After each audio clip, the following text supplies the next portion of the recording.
सभी शिक्षक साथियों को नमस्कार। स्वागत है आपका शिक्षकों के अपने YouTube channel we educate you में।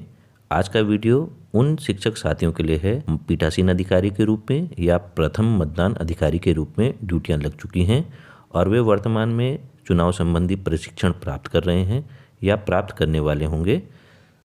मतदान समाप्ति के पश्चात पीठासीन अधिकारी का सबसे महत्वपूर्ण कार्य जो होता है उनमें से एक है प्रारूप सत्रागाह को भरना। और प्रथम मतदान अधिकारी महोदयों के लिए हम इसलिए बोल रहे हैं कि यदि पोलिंग के समय पोलिंग के बीच में पीठासीन अधिकारी की किन्हीं कारणवश कोई तबीयत खराब हो जाती है तो पीठासीन अधिकारी के जितने भी कार्य हैं उनकी जिम्मेदारी प्रथम मतदान अधिकारी पर चले जाती है। इसलिए हमारी टीम का प्रथम मतदान अधिकारी के दायित्व निभाने वाले शिक्षक साथियों से भी निवेदन है कि वे भी इस फॉर्म को भरना भली भांति प्रकार से सीख लें। इस फॉर्म को जो भरने का हम उदाहरण आपके सामने रखेंगे उसमें जितनी भी संख्याएं होंगी, चाहे वो कंट्रोल यूनिट, बैलेट यूनिट या वीवीपैट की संख्याएं जो नोट की जाती हैं वे सभी काल्पनिक होंगी। स्थान का नाम वास्तविक होगा जो आपके लिए हो सकता है चिर परिचित हो। तो चलिए वीडियो स्टार्ट करते हैं और जानते हैं कि प्रारूप सत्रागाह को हम किस प्रकार से भर सकते हैं। आपकी स्क्रीन के सामने प्रारूप सत्रागाह का ये फॉर्मेट दिखाया गया है। तो सबसे पहले इसमें जिस निर्वाचन क्षेत्र के लिए आपको भरना है उसका नाम भर देंगे। तो हम यहाँ पर एग्जाम्पल के तौर पे 24 ऋषिकेश का नाम भर देते हैं और जो 24 ऋषिकेश विधानसभा है वह जिस लोकसभा क्षेत्र के अंतर्गत आती है उसका नाम हम यहाँ पर आगे भर देंगे। तो जो 24 ऋषिकेश विधानसभा है वह हरिद्वार लोकसभा क्षेत्र के अंतर्गत आती है, तो उसका विवरण हमें यहाँ भर देना है हरिद्वार। उसके पश्चात नीचे क्षेत्र की विधानसभा के लिए निर्वाचन, तो यहाँ पर हम जो विधानसभा क्षेत्र है उसका नाम भर देंगे। तो निर्वाचन ऋषिकेश विधानसभा क्षेत्र के लिए हो रहा है, तो यहाँ पर हम ऋषिकेश को भर देंगे। उसके पश्चात मतदान केंद्र की संख्या और नाम, तो जो आपको मतदान केंद्र पोलिंग बूथ आवंटित हो रखा होगा उसकी संख्या भी आपको दी गई होगी और उसका नाम, तो यह कोई प्राथमिक विद्यालय भी हो सकता है, कोई इंटर कॉलेज भी हो सकता है, तो उसका नाम यहाँ पर अंकित करें। तत्पश्चात जो आपको ईवीएम मशीन दे रखी है उसकी कंट्रोल यूनिट का सीरियल नंबर, तो कंट्रोल यूनिट का सीरियल नंबर आप कंट्रोल यूनिट के बैक साइड में भी देख सकते हैं, वो आपको दिख जाएगा, तो वो नोट कर देना है आपको यहाँ पर। तत्पश्चात जो बैलेट यूनिट है तो बैलेट यूनिट का भी आपको सीरियल नंबर नोट करके यहाँ पर फिल कर देना है। और उसके पश्चात बारी आती है वीवीपैट की, तो वीवीपैट का भी जो सीरियल नंबर है वो भी आपको नोट करके यहाँ पर भर देना है। अब हम फॉर्म के निचले हिस्से में आते हैं। तो यहाँ पर हम कंट्रोल यूनिट, बैलेटिंग यूनिट और वीवीपैट के सीरियल नंबर हम लिख चुके थे। तत्पश्चात नंबर 1 में देखिए मतदान केंद्र को नियत निर्वाचकों की कुल संख्या, तो जो आपको निर्वाचक नामावली की चिन्हित प्रति दे रखी है उसमें निर्वाचकों की संख्या आपको दिख जाएगी, तो वो एक्चुअल संख्या आपको यहाँ पर भर देनी है। माना यह संख्या 502 है। दूसरे नंबर पर आता है मतदाताओं के लिए रजिस्टर प्रारूप सत्रागाह में यथा प्रविष्ट मतदाताओं की कुल संख्या, तो जो आपके सत्रागाह रजिस्टर में जितने भी मतदाताओं ने वोट दिया है उनका यहाँ पर जिक्र होगा, तो उन संख्या को आपको यहाँ पर भर देना है। माना कि यह संख्या 432 है कि 432 मतदाताओं ने कुल वोटिंग दी है, तो उसको आपको 432 लिख देना है। तत्पश्चात नंबर 3 में देखिए मत रिकॉर्ड नहीं करने का विनिश्चय करने वाले मतदाताओं की संख्या, माना किसी को रजिस्टर में मेंशन भी कर दिया सत्रागाह में और उसके पश्चात उसको बैलेट भी इशू कर दिया, परंतु वह अंत में मतदान ना करने का विनिश्चय करता है। तो मान लिया कि ऐसा कोई मतदाता था हमारे बूथ में और उसकी संख्या 1 है, तो हम 1 लिख देंगे। अन्यथा की स्थिति में आप इसको 0 भर सकते हैं।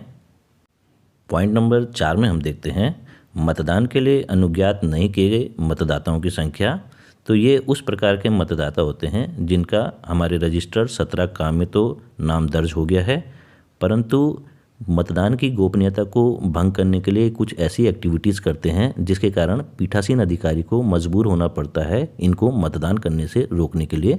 तो माना कि हमारे बूथ में कोई ऐसा मतदाता था तो उसकी संख्या 1 है, तो हम यहाँ पर 1 मेंशन कर देंगे। यदि आपके बूथ में कोई ऐसा मतदाता नहीं है तो आप इसमें 0 भर सकते हैं। इसके पश्चात हम पॉइंट नंबर 5 में देखेंगे, इसमें परीक्षण मतों का जिक्र है।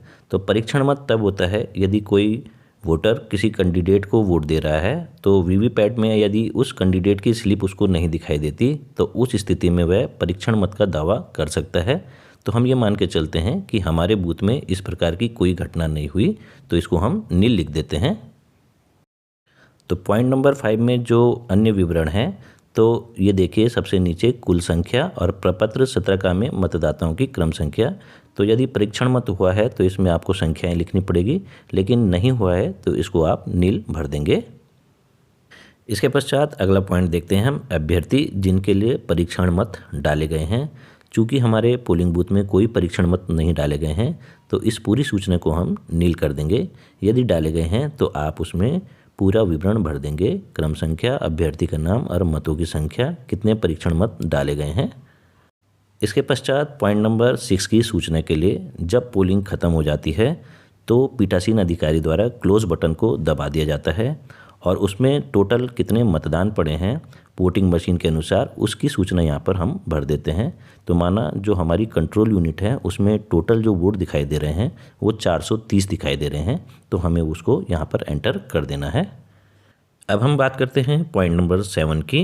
ये सबसे महत्वपूर्ण बिंदु है और इसी बिंदु में त्रुटि होने की पूरी संभावनाएं बनी रहती हैं, तो इसको आपको ध्यानपूर्वक देखना है और फिर भरना है। इसमें आपको अपने रजिस्टर 17 में देखना है कुल मतदाताओं की संख्या में से मतदान न करने का विनिश्चय करने वाले मतदाताओं की संख्या को माइनस कर देना है। तत्पश्चात आपको मतदान करने के लिए अनुज्ञात नहीं किए गए मतदाताओं की संख्या को माइनस कर देना है और फिर यह आपको देखना है कि यह आपकी मशीन के टोटल से मैच खाता है कि नहीं। यहाँ पर आप देखेंगे कि पॉइंट नंबर 2 में था 17 में प्रविष्ट मतदाताओं की कुल संख्या 432 थी और मतदान न करने का विनिश्चय करने वाले मतदाताओं की कुल संख्या 1 थी। तो 432 में से हम 1 माइनस करेंगे तो 431 आ जाता है और उसके बाद मतदान के लिए अनुज्ञात नहीं किए गए मतदाताओं की संख्या ये भी 1 थी, तो 431 में से जब हम 1 माइनस करेंगे तो वो 430 आ जाता है। और जो हमारी कंट्रोल यूनिट में टोटल मतदाताओं की संख्या मतदान के अंत में दिखी थी वह भी 430 है। तो इस प्रकार से हम यहाँ पर इसको 430 लिख देंगे और सबसे नीचे हम लिखेंगे हाँ यह मेल करती है। अब यहाँ पर हम निविदत मतपत्रों के बारे में जानते हैं। पॉइंट नंबर 8 में है उन मतदाताओं की संख्या जिन्हें निविदत मतपत्र नियम के अधीन जारी किए गए हैं। तो निविदत मतपत्र के बारे में हम पहले भी वीडियो बना चुके हैं, आप उसमें से देख सकते हैं। तो यदि निविदत मतपत्र आपके बूथ में किसी को इशू किया गया है तो आप उसकी संख्या लिख देंगे, अन्यथा की स्थिति में आप नील लिख देंगे। हम यह मान के चलते हैं कि हमारे पोलिंग बूथ में किसी को भी निविदत मतपत्र जारी नहीं किया गया है, तो हम यहाँ पर इसको नील लिख देते हैं। अब पॉइंट नंबर 9 में है निविदत मतपत्रों की संख्या का ब्यौरा देना है। बिंदु संख्या का में है प्रयोग के लिए प्राप्त। तो कुल 20 निविदत मतपत्र दिए जाते हैं प्रत्येक पोलिंग पार्टी को, तो यहाँ पर 20 आ जाएगा। और कब से कब तक, तो अगर उनका क्रम संख्या लिखा हुआ होगा तो आप उनका क्रमांक लिख देंगे। एग्जाम्पल के लिए हमने यहाँ पर 1 से 20 तक लिख दिया है, हो सकता है क्रमांक उनके अलग अलग आपके पोलिंग पार्टी को दिए गए हों। फिर उसके बाद आता है खा नंबर पे निर्वाचकों को जारी किए गए। यदि निविदत मतपत्र जारी किए गए हैं 1, 2, 3 तो आप उसको संख्या भर सकते हैं, उनका सीरियल नंबर भी लिख सकते हैं। और चूँकि हमारे पोलिंग बूथ में हम यह मान के चलते हैं कि हमारे पोलिंग बूथ में कोई भी निविदत पत्र जारी नहीं किया गया, तो हम इसको नील लिख देते हैं। बिंदु संख्या गा में जो निविदत पत्र बिना प्रयोग के हैं उनको वापस करने का यहाँ पर ब्यौरा लिख देना है। क्योंकि हमारे बूथ में एक भी निविदत मतपत्र यूज़ नहीं हुआ है, तो यहाँ पर पूरे के पूरे निविदत पत्रों की डिटेल हमें भर देनी है कि उन पत्रों की संख्या 20 है जो प्रयोग में ही नहीं आए हैं, और उनका क्रम संख्या भी आपको यहाँ पर लिख देना है। जैसे हम एग्जाम्पल के तौर पे अपने बूथ का क्रम संख्या बता चुके हैं, 1 से 20 तक हमें आवंटित किए गए हैं निविदत मतपत्र। उसके बाद हम नेक्स्ट लेवल पे आते हैं, प्रदान की गई पेपर सील की कुल संख्या। अब यहाँ पर हमें जो पेपर सील दे रखी है, जो मॉडिफाइड पेपर सील है, उनकी संख्या हमें लिखनी है। हमारी पोलिंग पार्टी को यह 3 मिली हैं, तो यहाँ पर हम मॉडिफाइड पेपर सील की संख्या 3 लिख देते हैं। इसके पश्चात जो आपको पेपर सील दी गई हैं उनके क्रमांकों की संख्या आपको लिखनी है कि कितने क्रम से कितने क्रम तक आपको ये संख्याएं मिली है। तो आप अपने पेपर सील के बैक साइड में देख सकते हैं, उनकी क्रम संख्या आप लिख सकते हैं। जैसे उदाहरण के तौर पे हमने यहाँ पर पेपर सीलों का क्रमांक लिख दिया है 26AA 3456 से 26AA 3458 तक। यह केवल एग्जाम्पल के लिए लिखा गया है। पॉइंट नंबर 2 में आएंगे हम, प्रयुक्त की गई पेपर सील कुल संख्या। तो प्रयुक्त की गई पेपर सील की कुल संख्या 1 लिख देंगे और उस प्रयुक्त की गई पेपर सील का क्रमांक भी हम यहाँ पर नोट कर देंगे, 26AA 3456 से 26AA 3456, क्योंकि यह एक ही पेपर सील है तो केवल एक ही क्रमांक आएगा। पॉइंट नंबर 3 में देखेंगे हम, रिटर्निंग ऑफिसर को वापस की गई अप्रयुक्त पेपर सील। तो एक हमने प्रयुक्त कर दी है तो 2 हमने वापस करनी है, तो हम यहाँ पर इसकी संख्या 2 लिख देंगे। साथ ही साथ हम उनके क्रम संख्या भी डाल देंगे, कहाँ से कहाँ तक की ये वापस की गई हैं। पॉइंट नंबर 4 में आएंगे हम, क्षतिग्रस्त पेपर सील यदि कोई हो तो यदि आपसे त्रुटिवश कोई पेपर सील फट गई है तो उसके बारे में भी विवरण देना होगा। तो चूँकि हमसे कोई भी पेपर सील क्षतिग्रस्त नहीं हुई है तो हम यहाँ इसकी संख्या नील लिख देते हैं। और जो ये दाईं तरफ आपको 1 2 3 4 5 दिख रहे हैं, इसमें जो पोलिंग एजेंट्स हैं उनके साइन होते रहेंगे यहाँ पर। प्रारूप के अंत में पीठासीन अधिकारी के विधिवत रूप से हस्ताक्षर हो जाएंगे, दिनांक व स्थान डल जाएगा और मतदान केंद्र की मुहर भी लग जाएगी।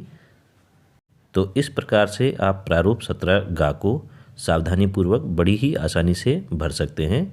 वीडियो पसंद आने पर वीडियो को लाइक करें, अधिक से अधिक साथियों को शेयर करें ताकि अन्य शिक्षक साथी भी इसका लाभ उठा पाएँ, और चैनल को सब्सक्राइब करना बिल्कुल भी ना भूलें क्योंकि यह शिक्षक साथियों का अपना ही चैनल है। धन्यवाद।